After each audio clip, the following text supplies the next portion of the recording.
नमस्कार दोस्तों, जय हिंद, वंदे मातरम। दोस्तों मैं आपके साथ जयसवाल सर, सभी प्यारे मित्रों का स्वागत अभिनंदन है। दोस्तों बात करने वाले हैं पर्यावरण MP TET UP TET REET exam की बात करेंगे। एमसीक्यूज नंबर दोस्तों 2 है आपके सिलेबस के अनुसार। यहाँ पर आपको पता है 3000 प्लस हम एमसीक्यूज यहाँ पे कंप्लीट करने वाले हैं आपके सिलेबस के अकॉर्डिंग, सभी कंसेप्ट से रिलेटेड। तो ये पार्ट नंबर 2 है और पहला पार्ट देखना चाहते हैं तो इस वीडियो को अंत तक देखिए। आई बटन पे आपको लिंक भी मिल जाएगा। तो चलिए दोस्तों शुरू करते। 25 महत्वपूर्ण क्वेश्चन की एक क्लास ये सेशन रहने वाला है। दोस्तों राष्ट्रीय वन नीति का शुभारंभ कब हुआ था? 1942 ईस्वी में, 1948 में, 1952 में या 1968 में हुआ था? तो राष्ट्रीय वन नीति का शुभारंभ कब हुआ था? सभी प्यारे मित्र कमेंट करेंगे। तो राष्ट्रीय वन नीति का शुभारंभ पूछा गया है, तो शुभारंभ कब हो गया था? 1952 ईस्वी की बात करेंगे, यानी हमारा जो सी ऑप्शन है वो दोस्तों सही हो जाएगा। 1952 की जो नीति को भारत सरकार द्वारा संकल्प संख्या 3186 एफपी दिनांक 7 दिसंबर 1988 के अनुसार संशोधित किया गया है। वर्ष 1988 में नई राष्ट्रीय वन नीति को लागू किया गया, जिसका मुख्य उद्देश्य वनों के विनाश को रोकना तथा वनों की सुरक्षा एवं संरक्षण को बढ़ावा देना। तो लागू करना 1988 में आया, लेकिन यह प्रश्न आ गया कि शुभारंभ अगर पूछा जाता तो शुभारंभ कब कर दिया गया? तो 1952 ईस्वी में इसका शुभारंभ कर दिया गया था। दूसरा प्रश्न क्या दिया गया है कि वनों के कटाव को रोकने के लिए कौन सा आंदोलन चलाया गया था? जी हाँ, जो वनों को कटाव है यानी वनों को काटने से संबंधित जो आंदोलन है वह दोस्तों चलाया गया था। कौन सा आंदोलन है? चिपको आंदोलन, नर्मदा आंदोलन, सत्याग्रह आंदोलन या इनमें से कोई नहीं? तो सभी प्यारे मित्र जानते हैं नॉर्मल सा क्वेश्चन है, काफ़ी बार दोस्तों टीटी एग्जाम में आपके एग्जाम में पूछा गया प्रश्न है। तो वनों के कटाव को रोकने के लिए जो आपका चिपको आंदोलन चलाया गया था। तीसरा प्रश्न है आपके सिलेबस के अकॉर्डिंग है कि चिपको आंदोलन किसने चलाया था? सुंदर पाल बहुगुणा, सुंदर लाल बहुगुणा, श्याम सुंदर बहुगुणा या इनमें से कोई नहीं? सभी प्यारे मित्र कमेंट करेंगे नीचे कमेंट बॉक्स में। जिनका सपना अध्यापक अध्यापिका बनना, शिक्षक बनना, तो चिपको आंदोलन किसके द्वारा चलाया गया था? तो सुंदर लाल बहुगुणा के द्वारा चलाया गया था। बी ऑप्शन सही हो जाएगा। अगला ऑप्शन देख लेते हैं दोस्तों क्या दिया गया है। आई होप सभी प्यारे मित्र वीडियो को लाइक अवश्य कर लिया होगा। सभी प्यारे मित्रों का दिल से धन्यवाद, सभी का वेलकम अभिनंदन है। टीचर्स फैमिली शिक्षकों के परिवार जयसवाल कोचिंग सेंटर पर पावर्ड बाई शिक्षा ही प्रकाश है। बात करेंगे 4th नंबर क्वेश्चन की कि चिपको आंदोलन को किस पुरस्कार से सम्मानित किया गया है? जी हाँ, जो चिपको आंदोलन है इसको किस पुरस्कार से सम्मानित किया गया है? राइट बॉलीवुड पुरस्कार, राइट लिवलीहुड पुरस्कार, राइट हाउलीहुड पुरस्कार या इनमें से कोई नहीं? सभी प्यारे मित्र कमेंट करेंगे। तो चिपको आंदोलन का पुरस्कार सम्मानित किया गया था किससे? राइट लिवलीहुड पुरस्कार, या कह सकते हैं इसको सम्यक जीवक पुरस्कार भी कहते हैं। राइट लिवलीहुड पुरस्कार या आंदोलन को सम्यक जीविका पुरस्कार कहते हैं, ये दोनों नाम से आ सकता है। तो इस अवार्ड से जो है सम्मानित किया गया था किसको? चिपको आंदोलन को। 5वां प्रश्न है कि फॉरेस्ट रिसर्च इंस्टीट्यूट कहाँ है? जी हाँ, हम बात कर रहे हैं फॉरेस्ट रिसर्च इंस्टीट्यूट की बात कर रहे हैं। सभी प्यारे मित्र कमेंट करेंगे। अजमेर में है, भोपाल में है, देहरादून में है, लखनऊ में है? नीचे कमेंट बॉक्स है, कमेंट करके बताना भी ये 25 में से आपका इस सेशन में कितना स्कोर है। तो फॉरेस्ट रिसर्च इंस्टीट्यूट कहाँ है दोस्तों? सभी प्यारे मित्र कमेंट करेंगे। तो हम बात कर रहे हैं देहरादून की बात करेंगे। सी ऑप्शन बहुत बार दोस्तों आपके टीटी एग्जाम में पूछा गया प्रश्न है, संभावित प्रश्न है, रिपीटेड प्रश्न है। जी हाँ। अगला प्रश्न है कि Indian institute of forest management की स्थापना दोस्तों कहाँ की गई? भोपाल में, लखनऊ में, लुधियाना में, चेन्नई में? अगर आपको पता है तो नीचे कमेंट बॉक्स में सभी प्यारे मित्र कमेंट करेंगे, क्योंकि आपका कमेंट, आपका फीडबैक लाजवाब है। जी हाँ, सभी प्यारे मित्र, सभी भाई बहन, सभी गृहिणी जिनका सपना है अध्यापक बनना, शिक्षक बनना, सभी प्यारे मित्र वीडियो को अंत तक वॉच करें। हर एक क्वेश्चन दोस्तों इंपॉर्टेंट है, क्योंकि सिलेक्शन यहाँ पर सर्वोपरि है। तो Indian institute of forest management की स्थापना की बात कर रहे हैं तो दोस्तों आपके भोपाल शहर में की गई। और कब किया गया था? प्रश्न आ गए तो 1981 में भोपाल शहर में किया गया था। किसको किया गया था? Indian institute of forest management की स्थापना की बात कर रहे हैं। सभी प्यारे मित्र कमेंट करेंगे। राष्ट्रीय वन नीति के अनुसार देश की कितने प्रतिशत क्षेत्रफल वन आवश्यक है? 30, 32, 33, 50%? तो राष्ट्रीय वन नीति के अनुसार देश के कितने प्रतिशत या क्षेत्रफल पर आपका वन आवश्यक है? सभी प्यारे मित्र कमेंट करेंगे। तो सभी प्यारे मित्र जानते हैं कि 33%। कितना है? राष्ट्रीय वन नीति के अनुसार देश में 33% क्षेत्रफल क्या है, वन आवश्यक है आपका। 8वां प्रश्न है, क्या दिया गया है, हर एक क्वेश्चन इंपॉर्टेंट है, हर एक सेशन इंपॉर्टेंट है। भारतीय वन सर्वेक्षण का मुख्यालय कहाँ है? जी हाँ, बहुत ही इंपॉर्टेंट, बहुत ही महत्वपूर्ण प्रश्न है कि भारतीय वन सर्वेक्षण का मुख्यालय लखनऊ, चेन्नई, देहरादून या जयपुर में। सभी प्यारे मित्र कमेंट करेंगे। तो भारतीय वन सर्वेक्षण का जो मुख्यालय है दोस्तों, वह हमारे कहाँ पर है, तो वह हम बात करेंगे देहरादून की बात करेंगे। भारतीय वन सर्वेक्षण विभाग का मुख्यालय कहाँ स्थित है, तो यह दोस्तों देहरादून में है और इसकी स्थापना जून 1981 में की गई थी। ये भी प्रश्न आ सकता है, ठीक है, कि भारतीय वन सर्वेक्षण विभाग की स्थापना कब की गई थी, तो जून 1981 में उत्तराखंड के देहरादून, ठीक है, सिटी में या शहर में किया गया था। कब किया गया था? जून 1981 में। अगला प्रश्न देख लेते हैं दोस्तों, राष्ट्रीय पर्यावरण शोध संस्थान कहाँ है? जी हाँ, बहुत ही महत्वपूर्ण प्रश्न है। राष्ट्रीय पर्यावरण शोध संस्थान, हो सकता है आपसे ठीक है 20 से 25% ऐसे क्वेश्चन मिलेंगे जो आपसे बनते होंगे, क्योंकि आप भी प्रिपरेशन कर रहे हैं, आप ज्ञानी हैं, सर्वज्ञ व्याख्याता हैं, ठीक है। ये आपके सिलेबस के अनुसार है। सारे क्वेश्चन एक क्रम बाई क्रम आपके हम 3000 प्रश्नों का या प्रश्न बैंक हम यहाँ पे कंप्लीट करेंगे। आपके EVS की बात करेंगे, ऑल कंसेप्ट की बात कर रहे हैं। तो राष्ट्रीय पर्यावरण शोध संस्थान अगर पूछा जाए तो कहाँ पर है, तो नागपुर लिखना आपको। क्या हो जाएगा? नागपुर। जी हाँ, राष्ट्रीय पर्यावरण अभियांत्रिकी अनुसंधान संस्थान, NEERI, नीरी, इसको नीरी के नाम से भी जानते हैं। CSIR का एक उपक्रम है, यह नागपुर में स्थित है। यह पर्यावरण विज्ञान एवं इंजीनियरिंग से संबंधित अनुसंधान एवं व्यवहारिक सुझाव देता है। किसका सुझाव देता है? यह पर्यावरण विज्ञान एवं इंजीनियरिंग से संबंधित अनुसंधान एवं व्यवहारिक सुझाव देता है। कौन देता है? नीरी देता है। NEERI, राष्ट्रीय पर्यावरण अभियांत्रिकी अनुसंधान संस्थान की बात कर रहे हैं। अगला प्रश्न है, वन महोत्सव के जनक कौन है आपके? अमृता देवी, KM मुंशी, सुंदरलाल बहुगुणा या कालीबाई? सभी प्यारे मित्र कमेंट करेंगे। वन महोत्सव के जनक तो KM मुंशी जो है, KM मुंशी ये क्या है? वन महोत्सव के जनक कहलाते हैं। जी हाँ, बी ऑप्शन सही हो जाएगा। सभी प्यारे मित्र कमेंट करेंगे जिनका सपना अध्यापक अध्यापिका बनना, शिक्षक बनना। दोस्तों अगला प्रश्न है कि भारत में वनों की ताज़ा रिपोर्ट कौन जारी करता है? जी हाँ, ताज़ा रिपोर्ट केंद्रीय शुष्क शोध संस्थान जोधपुर करता है, राष्ट्रीय पर्यावरण शोध संस्थान नागपुर करता है, भारतीय वन सर्वेक्षण विभाग देहरादून करता है कि वन अनुसंधान संस्थान देहरादून करता है। सभी प्यारे मित्र कमेंट करेंगे।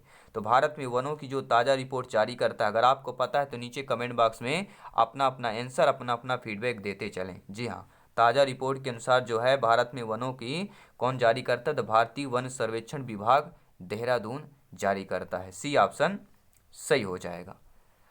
अगला प्रश्न है कि भारत में फिलहाल कितने प्रतिशत भाग पर वन है? 22.23, 24.56, 26.23 या 33% पर?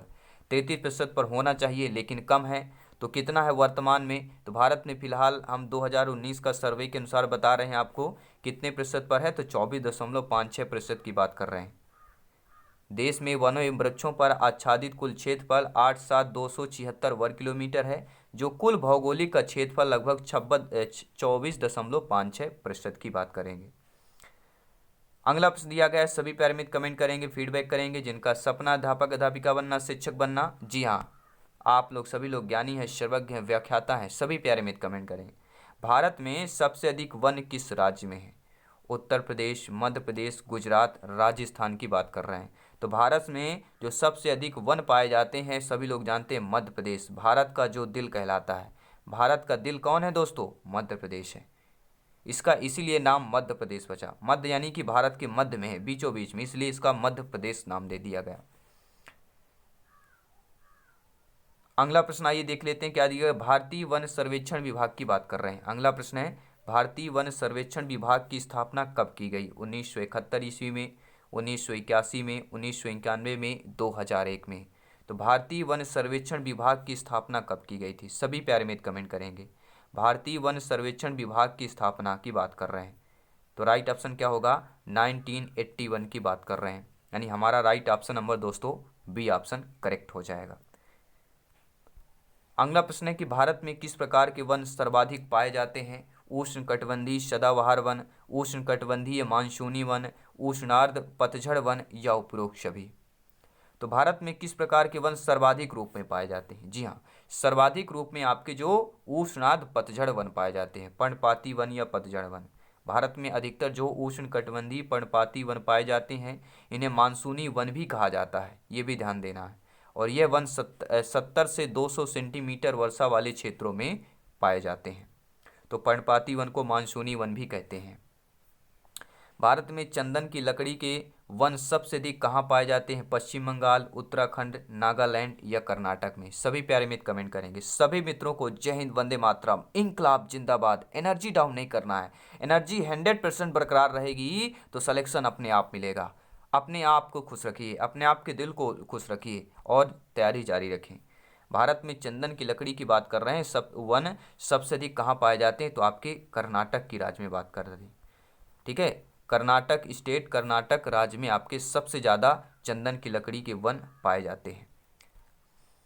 अगला प्रश्न है, साइलेंट वैली प्रसिद्ध है? जी हाँ, साइलेंट वैली असम में प्रसिद्ध है, मेघालय में, उत्तराखंड में या इनमें से कोई नहीं। सभी प्यारे मित्र कमेंट करेंगे साइलेंट वैली प्रसिद्ध है। जी हाँ दोस्तों, साइलेंट वैली आपके कहाँ पर प्रसिद्ध है? सभी प्यारे मित्र जानते हैं। हम बात कर रहे हैं उत्तराखंड की, बात कर रहे हैं मेघालय की असम की।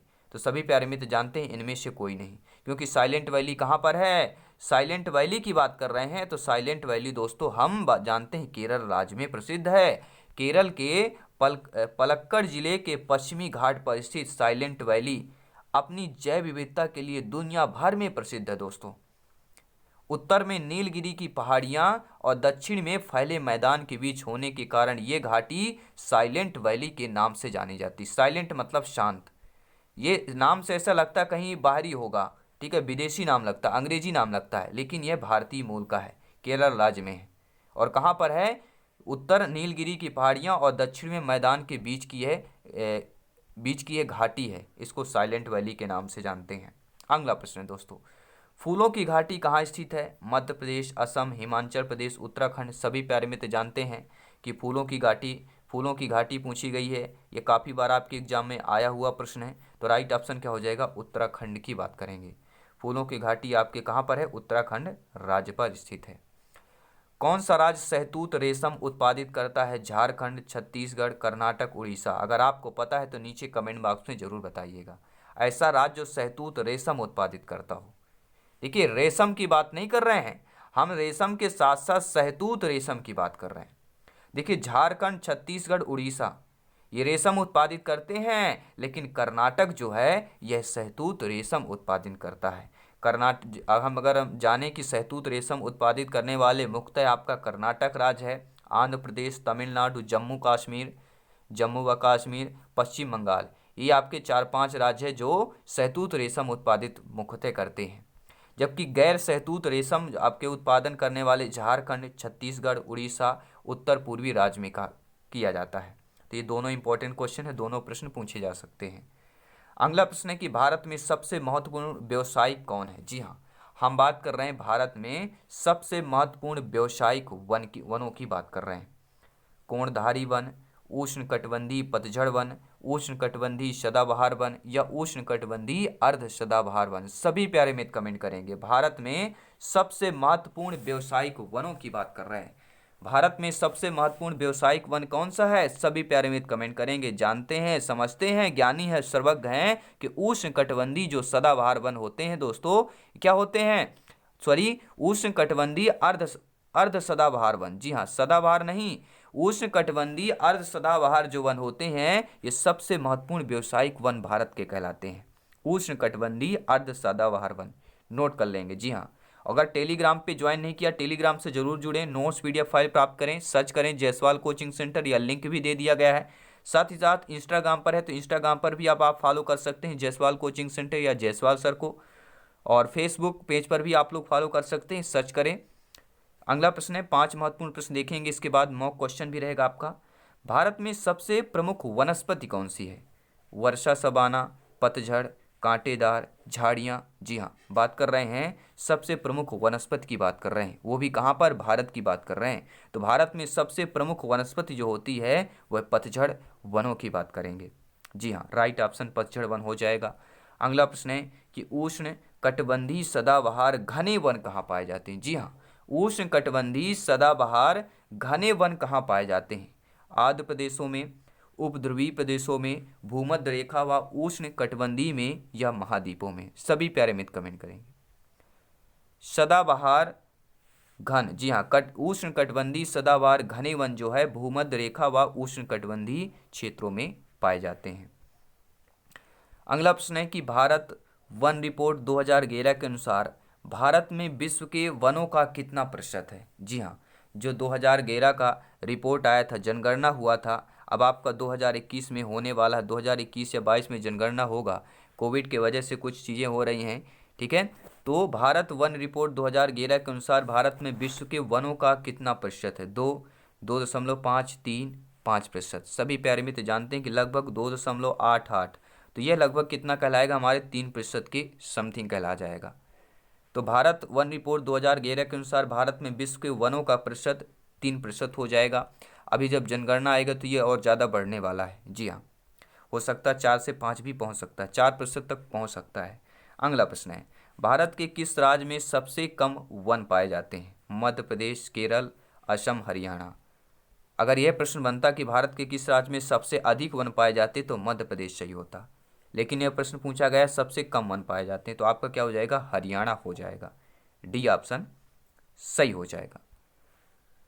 अगला प्रश्न है कि भारत के पश्चिमी घाट पर किस प्रकार की वनस्पति पाई जाती है। जी हाँ, जो भारत के पश्चिमी घाट हैं इन पर किस प्रकार की वनस्पति पाई जाती है। सदा रहित वनस्पति, अल्पाइन वनस्पति, शवाना वनस्पति या पर्णपाती वनस्पति की बात कर रहे हैं। तो भारत के पश्चिमी घाट पर किस प्रकार की वनस्पति पाई जाती है। सभी प्यारे मित्र कमेंट करेंगे। भारत के पश्चिमी घाट पर किस प्रकार की वनस्पति पाई जाती है, तो दोस्तों सदा रहित वनस्पति। जी हाँ, कौन सी, सदा रहित। ये सभी लोग नोट कर लेंगे। सदा रहित वनस्पति आपके भारत के पश्चिमी घाट पर पाई जाती है। पश्चिमी यानी सभी लोग जानते हैं। पूरब में आपका कौन हो गया, पूरब में क्या हो गया, सभी लोग बताएं। पूरब में कौन कौन से राज्य आते हैं। अरुणाचल प्रदेश, हिमाचल प्रदेश, ठीक है, असम हो गया, मेघालय हो गए, ठीक है, मणिपुर, ये सारी चीज़ें हमारे कौन से हैं, पूर्वी है। अब पश्चिमी अपना हो गया गुजरात की बात कर रहे हैं। मॉक क्वेश्चन देख लेते हैं। सभी पैरामित मॉक क्वेश्चन का आंसर देंगे। मॉक क्वेश्चन आज का क्या है दोस्तों इस सेशन का, कि दलदली एवं ज्वार भाटा वाले क्षेत्रों में पाए जाने वाले वनों को क्या कहते हैं। ऐसे वन दोस्तों जो दलदली एवं ज्वार भाटा वाले क्षेत्रों में पाए जाते हों, उन वनों को मैग्रो वन कहते हैं, शोला वन कहते हैं, मानसूनी वन कहते हैं या पतझड़ वन कहते हैं। अब आपको कमेंट बॉक्स में बताना है। साथ ही साथ let's crack for all TT exam with Jaiswal sir. जी हाँ, सभी प्यारे मित्र का वेलकम, अभिनंदन है। इस मॉक क्वेश्चन के आंसर कमेंट बॉक्स में बताइएगा। और ये सेशन, ये क्लास आपको कैसा लगा फीडबैक देते रहें, क्योंकि आगे आने वाले जो हम 3000 प्रश्नों का प्रश्न बैंक करने वाले, 3000 MCQs कंप्लीट करेंगे, तब आपको लगेगा कि वाकई में जो सपना आपने देखा है EVS में 30 ऑफ 30 का, वो जरूर पूरा होगा। साथ ही साथ CDP बाल विकास की क्लास भी चल रही, उसको भी चैनल को विजिट जाके ज्वाइन कर सकते हैं। हर एक क्लास, हर एक कंसेप्ट आपके सिलेबस के अकॉर्डिंग है, क्योंकि ये दोस्तों टीचर्स फैमिली है, शिक्षकों का परिवार है, आपका अपना परिवार है, अवर फैमिली है, क्योंकि यहाँ पर सिलेक्शन दोस्तों सर्वोपरि है। तो चलिए दोस्तों, मिलते हैं जल्दी नेक्स्ट क्लास पर। धन्यवाद सभी का।